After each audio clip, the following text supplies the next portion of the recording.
School is out for summer. That phrase should trigger excitement for families, but not for parents with kids struggling in school, still reeling from pandemic-related shutdowns. I've shared with many of you my own kids' struggles with falling behind academically. This week I sat down with 3 school counselors to cover a variety of topics, from learning loss to mental health concerns, and what parents can do this summer to help. We've invited 3 Poway Unified school counselors to sit down with us to talk about mental health issues. So we really appreciate Hillary, Nicole, and Vanessa being with us here. Hillary, you're an elementary school guidance counselor. Tell us a little bit about mental health and some of the issues you've been seeing with our younger kids in schools. Yeah, I would just say all of our kids, as well as the adults that serve our students, are coming back from a huge pandemic and COVID, where our social skills looked different, and how we communicated and how we showed our emotions through all the things that were happening around us.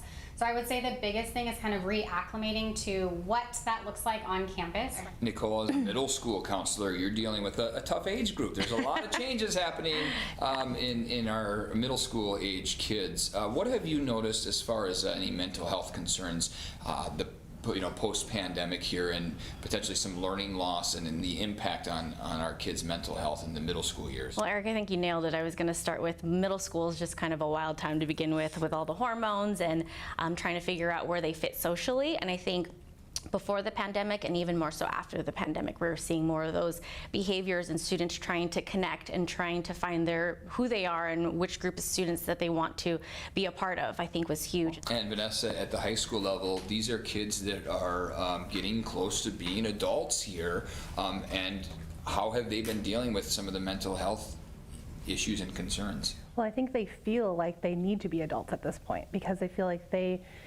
4 years doesn't seem like a lot of time. And even though they enter in high school and they think they have all this time to figure it out, they slowly start realizing, oh my gosh, I need to get on top of this and make sure I can go to college and do all the things I want to do with my life.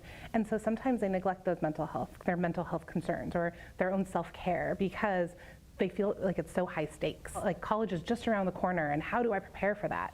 And so they tend to burn out, they overwork themselves, they overschedule themselves. So a lot of my students are in 10 different clubs and sports and have jobs or internships, and while also trying to maintain 4.0 GPAs, and that's too much for anybody. And so really we try to reinforce to them just that you need to find the right balance for yourself. So, what do you have to say to other parents, elementary, middle, or high school, on the learning loss that's happened because of the pandemic and how we can help our kids overcome that?